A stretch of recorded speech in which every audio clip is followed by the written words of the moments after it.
Mirëmëngjes miqtë, ora 7, ndodhemi sërish në klinikën Elit, bashkë me doktoresh Rinda Kolçakun, sot do të flasim për kancerin e lëkurës.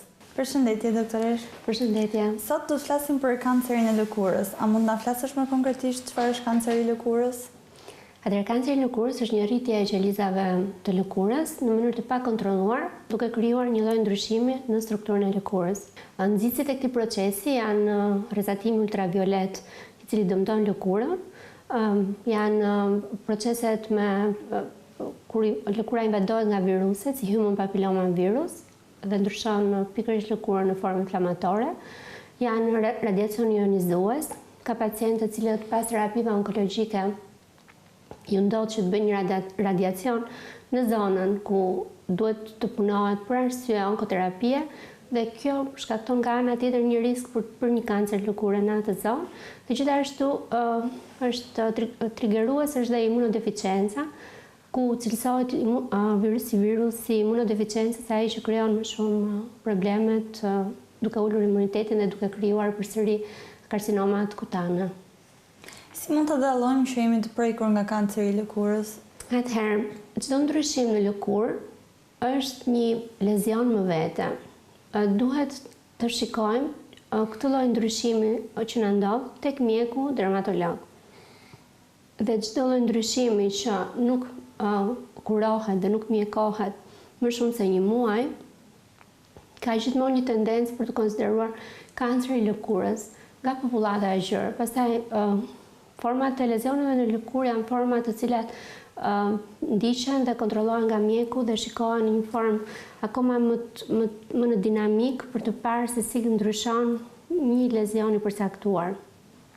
Nuk është të thënë që çdo lezion që zgjat më shumë se një muaj mund të jetë një kancer lëkure, por kur lezioni fillon agravon, që do të thotë krijon një plak, e cila fillon ulcerohet, gjakoset dhe nuk gjen zgjidhje, atëherë kjo ka më shumë një tendencë për të konsideruar një kancer i lëkurës. Por diagnoza pastaj bëhet në varësi të disa proceseve që ndiqen në kabinetin e mjekut dermatolog. Cilat janë shenjat e para të kancerit të lëkurës? Shenjat e para të kancerit të lëkurës janë çdo ndryshim në lëkurë që shfaqet si nodus, i cili shoqërohet me ulceracion, ose në rastet e nishaneve, kur nishani fillon të ndryshojë ngjyrë, formë e tjerë. Atëherë, kancerat e lëkurës ndahen në dy lloje kryesore, kancera jo melanocitik dhe kancera melanocitik. Kancerat melanocitik janë kancerat që kanë agresivitetin më të lartë dhe shfaqen si nishane dhe si ndryshim nishani, që do të thotë pacientët duhet të shikojnë nëse nishanet e tyre ndryshojnë në strukturë, ndryshojnë në ngjyrë, ndryshojnë në madhësi. Dhe këtë gjë duhet ta ndjekin në dinamik. Pavarësisht faktit që një herë në vit duhet të bëjnë kontrollin tek mjeku specialist për të parë se si ka evoluar një nishan përkatës. Ose duhet të shohin gjithashtu të gjitha këto nishanet e rinj që dalin nga fillimi. Si ka dalë nishani, kur ka dalë, çfarë forme ka filluar të evoluojë, ngjyra e tjerë, të gjitha këto lloje detajesh. Në kancerat jo melanocitik, që konsiderohen kancera jo shumë agresiv sa që është melanoma, por realisht janë kancerat lëkurës të cilët invadojnë lëkurën përreth, zmadhohen, përhapen, gjakosin zonën, është në varësi të pastaj të cilës zonë këto lloj kancera zhvillohen, sepse mund të ndodhin në zonën e syve dhe një invadim i lëkurës në zonën rreth syrit fillon krijon probleme të ulceracionit të syrit dhe strukturave të tjera brenda. Prandaj këto konsiderohen kancera që nuk metastazojnë, ose më saktë rrallë metastazojnë, po nga ana tjetër duke u zgjeruar në sipërfaqe kapin struktura shumë të rëndësishme të cilat janë jetike për njeriu. Dhe kancerat jo metastatik ndahen në dy lloje që ne i quajmë kancerat bazoqelizor dhe kancerat spinoqelizor. Këto lloj kancerash, po ta nisim me kancerin bazoqelizor për shembull, paraqitet si një formë pllake në lëkurë, e cila pas një muaji nuk zhduket nga mjekimet, nëse kanë marrë mjekime të ndryshme dhe e kanë parë. Si fillim duket si një lloj puçre, si pllak që fillon e kruhet dhe pastaj kjo fillon e ulcerohet, dhe pastaj pikërisht kjo fillon zmadhohet dhe ka bindet përreth. Zakonisht ndodh në moshat mbi 40 vjeç, në lëkura të çelta, ka një bazë gjenetike, po jo domosdoshmërisht. Arsyeja kryesore pse ky lloj kanceri formohet është kryesisht rrezatimi ultraviolet, por gjithashtu edhe rrezatimi ionizues nga terapitë e mëparshme të onkoterapive. Këto të kancerash, për shembull, pjesën më të madhe, duke qenë se gjenezën e kanë nga triggerimi dhe nga rrezet e diellit, vendi kryesor që ndodhin është fytyra ose zonat e ekspozuara në diell, siç janë krahët, duart, fytyra, siç e thash, dhe shumë rrallë trunku apo zonat e tjera të trupit. Gjithsesi, në çdo vend këto përsëri mund të zhvillohen. Si mund ta diagnostikojmë kancerin e lëkurës? Atëherë kanceri i lëkurës diagnostikohet nëpërmjet një aparature e cila quhet dermatoskop, dhe është kjo aparatura këtu që funksionon nëpërmjet një lente optike, që shikohet, dhe nëpërmjet dritës që krijon. Dhe kjo lloj aparature shikon strukturat e poshtme të lëkurës, duke diferencuar shumë mirë strukturat indore dhe për çfarë bëhet fjalë. Nëpërmjet kësaj aparature që është dermatoskopi, ne shikojmë se si është struktura e një lezioni në lëkurë dhe çfarë ndryshime është ka pësuar lëkura, është inflamuar, është keratinizuar, është ulceruar, është komplet struktura totale që tregon se çfarë diagnoze ka pikërisht ky lezion. Kjo ka një lloj sigurie rreth 90% në vendosjen e diagnozës, por në 100% ajo çfarë vendos diagnozën është biopsia. Biopsia është një lloj procedure e cila ka të bëjë me marrjen e materiali në lëkurë dhe shikimin e këtij materiali të lëkurës në laborator. Është ai që vendos diagnozën mbi karcinome për kancer të lëkurës. Sa i zakonshëm është kanceri i lëkurës? Atëherë, kancerat e lëkurës janë në disa lloje dhe në varësi të llojeve që kanë, haset edhe shpeshtësia apo sa të rrallë janë ato. Çfarë janë më të shpeshtë janë karcinomat bazoqelizore. Bazoqelizoret konsiderohen që kapin 500 deri 100 pacient në 100.000, një grup për 100.000 vetësh. Që do të thotë nuk është se janë të rrallë, janë goxha të shpeshtë, dhe nga ana tjetër çfarë i karakterizon është fakti që nuk janë thellësisht malign dhe nuk metastazojnë, ose rrallë metastazojnë. Kjo ndishet në një dinamik, që do të thotë këta pacient që kanë riskje për të bërë kancera e lëkurës, sidomos bazoqelizorët, janë ata pacientë të cilët duhet të kenë shumë kujdes rrezatimin e diellit, sepse rrezatimi i diellit është ai që është konsideruar më i shpeshti në incidencën e këtyre kancerave. Gjithashtu, një kancer tjetër që është përsëri jo melanocitik, sepse sot vendosim që të flasim për kancerat jo melanocitik, për melanomën, e cila është një patologji më komplekse, është më agresive dhe shumë serioze. Do diskutojmë një moment tjetër për të treguar të gjithë ndryshimet që mëson një nevus, mënyrën se si duhet ta shikojmë, mënyrën se si duhet jemi të kujdesshëm ndaj ndryshimeve që shohim në lëkurë, kur duhet të shkojmë tek mjeku dhe çfarë hapash duhet të ndjekim, dhe çfarë duhet të kemi në konsiderat për faktorët tanë personal të riskut. Atëherë, siç e thash, një kancer tjetër jo melanocitik është karcinoma spinoqelizore. Karcinoma spinoqelizore përsëri e merr zanafillën nga shtresa e parë e lëkurës, që është meqelisa keratinocite, dhe është më agresive se sa kanceri bazoqelizor, por gjithsesi nuk është aq agresiv sa që është melanoma dhe nuk është aq i rrallë sa që është melanoma. Vendet ku kanceri spinoqelizor ndodh janë më shumë në pjesën e fytyrës, në zonën rreth hundës, në zonën rreth veshëve, mund të ndodhi në pjesën e buzëve, dhe çfarë është konsideruar që është faktor risku që e shkakton të trigger janë rrezatimi ultraviolet, është një anamnezë familjare më përpara të pacientëve të tjerë në familje që e kanë pasur, është human papilloma virus, që është një invadim viral i zonës së prekur dhe kjo ka shkaktuar kancerin përkatës. Dhe pas kësaj vjen edhe imunodeficienca, siç e tham, që është një lloj virusi i cili duke ulur imunitetin qelizor shkakton shumë procese të tjera në lëkurë. Kjo lloj karcinome ndodh në pacient mbi 50 vjeç dhe ka një incidencë për 65 pacientësh në 100.000 popullat të shëndosh.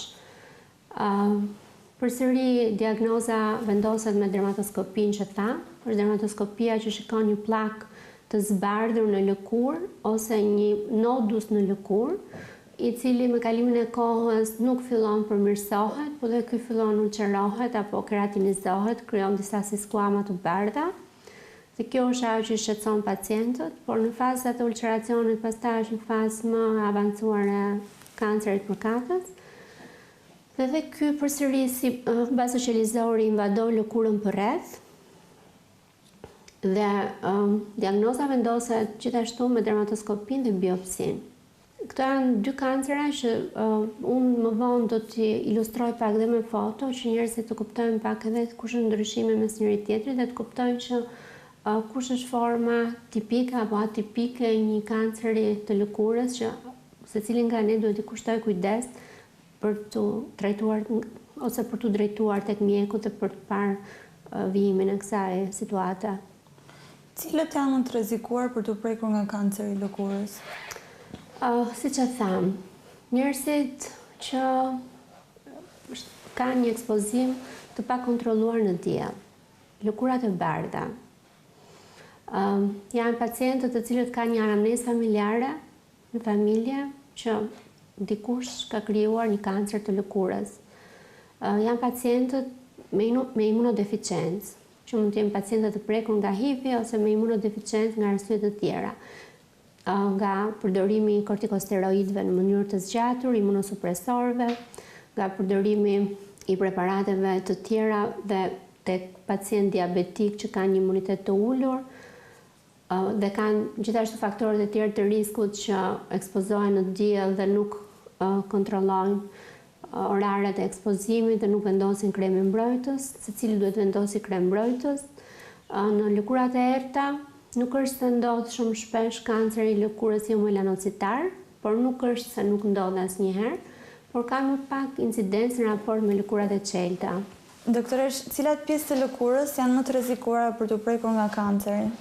Pjesët më të rrezikuara të lëkurës që mund krijojnë kancer janë të gjitha zonat që preken më shumë nga dielli, të cilat janë lëkura e fytyrës, por mund preken dhe mukozat në fakt. Po duke konceptuar të pjesa e lëkurës, në lëkurë si zona më shumë prekshme janë hunda, veshët, buzët, mund t'jenë duart, krahët, parakrahët, shumë rrallë është trungu dhe pjesa tjetër e trupit, po teorikisht është çdo pjesë e trupit mund preket nga kancerat.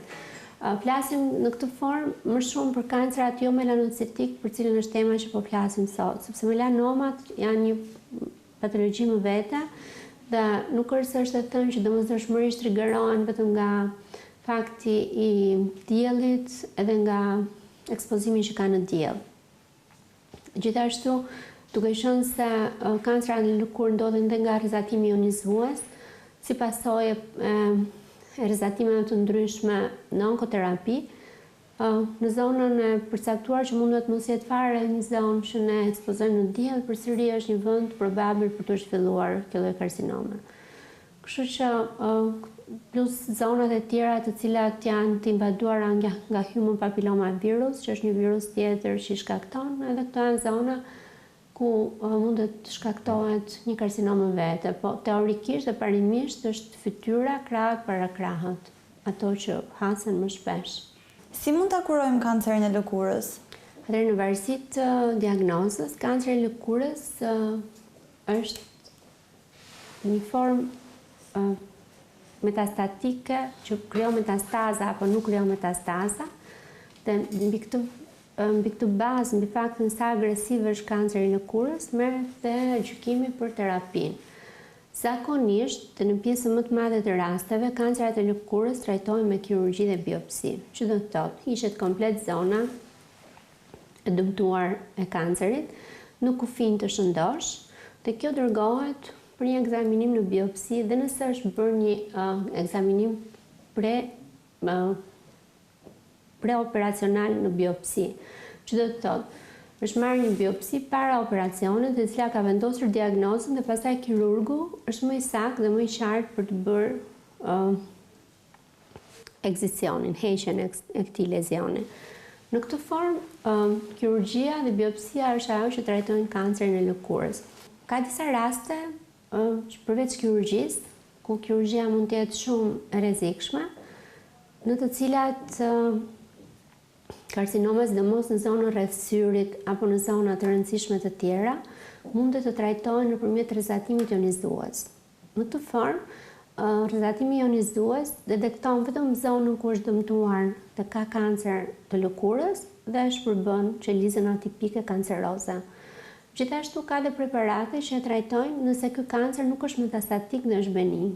Por kjo duhet patjetër e para vendoset diagnoza me dermatoskopi dhe e dyta merret një biopsi e lezionit pre-surgery para kirurgjisë për të parë që çfarë është diagnoza që ti je i sigurt që terapia që ti bën është ajo që duhet, sepse në kancrat thellësisht malign duhet patjetër që terapia të jetë kirurgji, domethënë heqja e lezionit. Heqja e lezionit dhe biopsia e lezionit. Bëhet biopsia sepse pavarësisht se ne e dim cila është diagnoza, na duhet të dim që këto kufij që ne kemi hequr, a ishin të pastër apo janë të prekur, sepse nëse janë kufij të prekur, atëherë bëhet një kirurgji e dytë e cila përbën një rreth më të gjerë në diametër se sa ai që kemi hequr kancerin primar.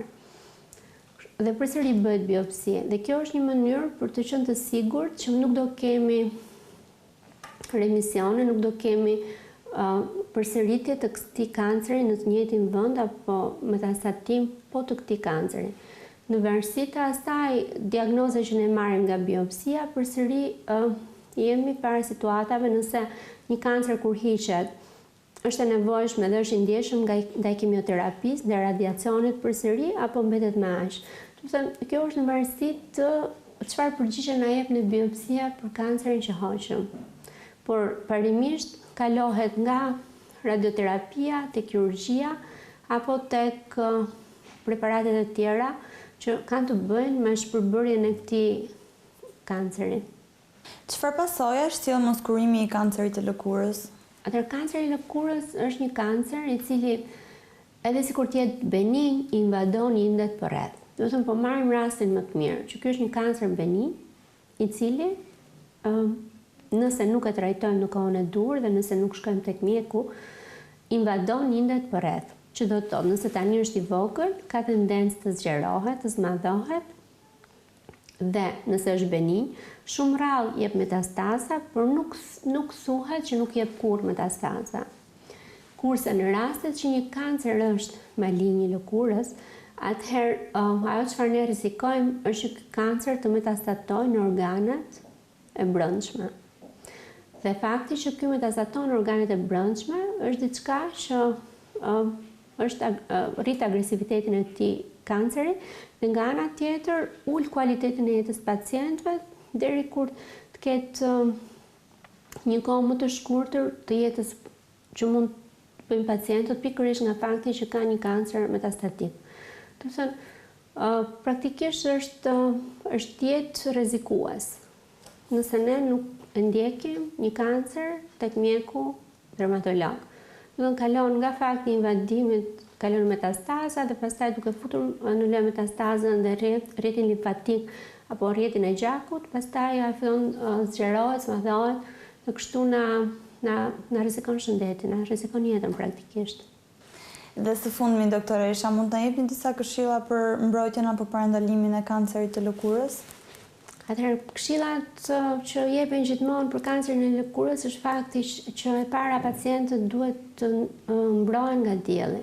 Çdo ditë duhet të vendosin krem me faktor mbrojtës, 30 apo 50 në varësi të problematikës. Lëkurat e çelta por edhe lëkurat e errta sigurisht duhet ta vendosin. E para ruajnë veten nga dëmtimet kronike në diell dhe e dyta sepse dëmtimet kronike janë ato që prodhojnë një të ardhmë me kancerin e lëkurës në fakt. Nuk e ndjejnë atë moment, po një të ardhmë të afërt, pikërisht janë këto dëmtime që bëhen shkas për të krijuar një kancer të lëkurës. Atëherë shfrytëzimi diellor, siç e tham, është kujdesi që duhet shfaqë ndaj vetes, duhet duke shkuar tek mjeku dhe duke ekzaminuar çdo lloj lezioni që mund të kenë në lëkurë. Është mjeku ai pastaj që ndjek procesin në vijim, se për çfarë ka nevojë dhe se sa herë duhet të shkojnë në follow-up-et përcaktuara. Dhe është totalisht kujdesi i përditshëm i joni për të parë se si na ndryshojnë lezionet në lëkurë çdo ditë.